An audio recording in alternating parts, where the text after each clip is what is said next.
गहलौर गांव पे तेज धूप पड़ रही थी। धूल उड़ रही थी जब दशरथ मांझी भाग रहे थे। उनके पेट में डर का गोला था। उनकी पत्नी फल्गुनी घर पे बीमार थी। उनकी हालत खराब हो रही थी। नजदीकी डॉक्टर 70 किलोमीटर दूर थे, खतरनाक गहलौर पहाड़ियों के पार। दशरथ अपनी झोपड़ी पहुंचे। उनका दिल जोर से धड़क रहा था। उन्होंने देखा कि फल्गुनी मुश्किल से जिंदा थी। उनकी आंखें दशरथ को ढूंढ रही थीं। उन्होंने उसे अपनी बाहों में लिया, प्यार से बातें की, लेकिन बहुत देर हो चुकी थी। फल्गुनी ने आखिरी सांस ली। उनका हाथ ठंडा पड़ गया। उस पल दशरथ के अंदर गहरा दुख भर गया। जैसे जैसे गांव वालों ने उनके साथ शोक मनाया, एक भयानक सच्चाई दशरथ के दिल में घर कर गई। सिर्फ बीमारी ने ही फल्गुनी को नहीं छीना था, बल्कि पहाड़ ने भी, जो स्वास्थ्य, शिक्षा और मौकों के बीच दीवार बन के खड़ा था। उनका दुख एक मजबूत इरादे में बदल गया। वो पहाड़ के आर पार रास्ता बनाएंगे। फल्गुनी से एक वादा, अपने गांव के लिए एक जीवन रेखा। उन्होंने अगले ही दिन शुरुआत कर दी। हथौड़ा, छेनी और अटूट दृढ़ संकल्प के साथ दशरथ ने नामुमकिन काम शुरू कर दिया। गांव वाले देखते रहे। कुछ को दया आई, कुछ ने उनका मजाक उड़ाया। वो पागल हो गया है, वो बुदबुदाते, सर हिलाते। लेकिन दशरथ ने ध्यान नहीं दिया। उन्हें एक पहाड़ तोड़ना था। हथौड़े का हर वार एक प्रार्थना थी। पत्थर का हर टुकड़ा फल्गुनी के लिए उनके प्यार का सबूत था। दिन महीनों में और महीने सालों में बदल गए। पहाड़ कठोर और बेपरवाह उनके प्रयासों का मजाक उड़ाता रहा। फिर भी दशरथ लगे रहे। वो तपती धूप में पत्थर तोड़ते। उनकी त्वचा टैन हो गई, उनके हाथों में छाले पड़ गए।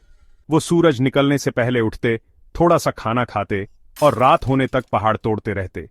अकेलापन उनका साथी था। हवा का पत्थरों से टकराने का संगीत ही उनका संगीत था। लेकिन हथौड़े का हर वार अपनी प्यारी फल्गुनी के करीब एक कदम था। पत्थर पर लिखा एक वादा। गांव वाले अब भी मजाक उड़ाते रहे। बेकार का काम, वो कहते, पहाड़ पर बने छोटे से निशान की तरफ इशारा करते हुए। लेकिन दशरथ अपने सपने पर अटल रहे। वो उन्हें दिखाएंगे, वो दुनिया को दिखाएंगे कि प्यार और लगन से पहाड़ भी तोड़े जा सकते हैं। साल एक दशक में बदल गए, फिर दूसरा दशक भी बीत गया। दशरथ के बाल सफेद हो गए। उनके चेहरे पर समय और उनकी मेहनत के निशान दिखने लगे। लेकिन उनका हौसला नहीं टूटा। पहाड़ भी उनकी लगन से प्रभावित हुआ। वो हवा में राज की बातें करता, अपने अंदर की कहानियां सुनाता। एक दिन कुछ लड़के उत्सुकता से दशरथ के पास आए। उन्होंने उनके अटूट हौसले की कहानियां सुनी थीं। उन्होंने उनका स्वागत किया। उनकी आंखों में प्यार दिख रहा था। उन्होंने पहाड़ की कहानियां सुनाई, अपनी फल्गुनी की और उस सपने की जो उन्हें जिंदा रखता था। धीरे धीरे गांव वालों को समझ आने लगा। उन्हें एक पागल नहीं, बल्कि एक ऐसा इंसान दिखा जो असीम प्यार से प्रेरित था। एक ऐसा इंसान जिसने निराशा को अपनी उम्मीद की लौ बुझाने नहीं दी। वो उन्हें खाना, औजार और हौसला देने लगे। पहाड़, जो कभी निराशा का प्रतीक था, अब उम्मीद की किरण बन गया, एक इंसान के अदम्य साहस का प्रमाण। 22 साल बाद दशरथ मांझी ने पहाड़ तोड़ दिया। रास्ता उनके खून पसीने से बना, उनके अटूट प्यार और दृढ़ता का प्रतीक था। यह अब बेकार का काम नहीं था, बल्कि इंसानी इच्छा शक्ति की ताकत का सबूत था। गांव वाले, जो कभी शक करते थे, अब सीना तान के चलते थे। रास्ता सिर्फ 360 फीट लंबा ने नजदीकी शहर की दूरी 70 किलोमीटर से घटाकर सिर्फ 1 किलोमीटर कर दी थी। बच्चे अब स्कूल जा सकते थे। बीमार लोग समय पर अस्पताल पहुंच सकते थे और गहलौर में तरक्की ने दस्तक दी।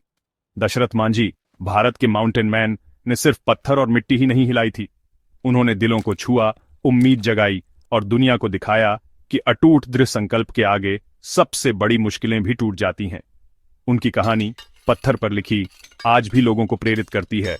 एक याद दिलाती है कि प्यार और हथौड़े से लैस एक इंसान वाकई में पहाड़ भी हिला सकता है।